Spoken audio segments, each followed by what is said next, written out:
Alright guys, just wanted to give you an update on the video I did earlier with Tweedledee and Tweedledum here.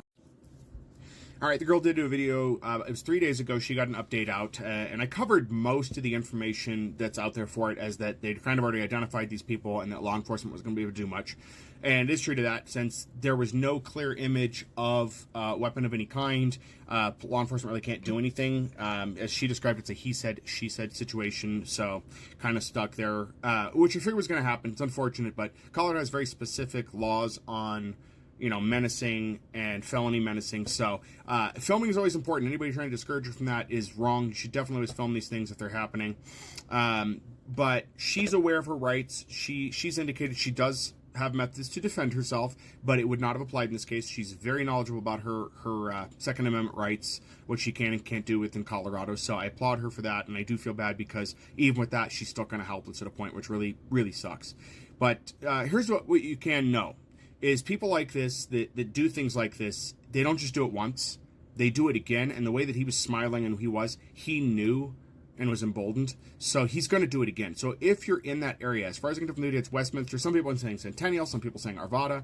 If you're in that area and you see this person, make sure to correctly ID them, record what they're doing. You have a right to record anybody in a public space in Colorado without their consent. It's single-party recording, again, public space. And, you know, keep track of that. You may save somebody's life or help someone that may be in danger because this person is obviously not responsible with certain rights they have.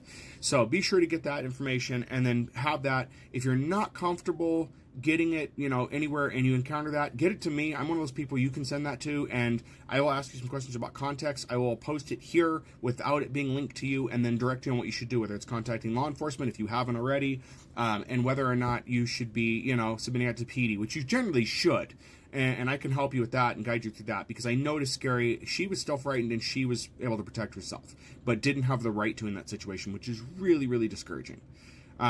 So that's kind of all the update from there, except for April, the lady, the wife. Apparently April has been let go from her job. She worked for a limo service. I'm not sure of that. I'll try to confirm that. But she has been let go from her job, apparently, and she was refusing to give up the information about her husband. She did admit there's a string of messages that the original content creator posted screenshots of, where apparently the lady said it was not a pew-pew, it was a knife.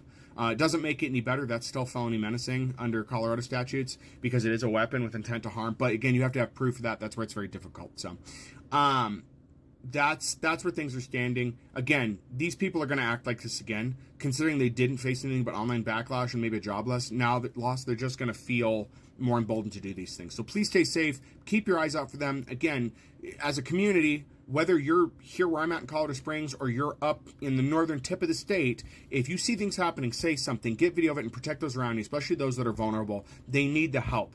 They may be upset with you because you were there when they're in an embarrassing moment, but I'd rather have people be safe and alive than embarrassed and not have to feel afraid anymore. So that's what you can do. I would do that. I don't care. I'm willing to put myself in danger to protect somebody else. I see it as a duty of myself. That's not everybody. I get that. So if all you can do is get photos and video from afar, that's good. Because in any of these events, people from afar collecting video only helps the victim in the situation. So anyway, that's all I got for now. If you guys have any questions or comments, if you want to know about 2A rights within Colorado and why she couldn't defend herself, I'll be glad to answer those questions. If you want to know about the felony menacing or menacing and felony menacing, let me know. I'll be glad to go over that for you. As always, you know, I'm glad to get this information out and people should be aware, and keep an eye out for those people because they will do it again. It's going to come up. They will, because that's just who they are. Anyways, guys, thanks for watching.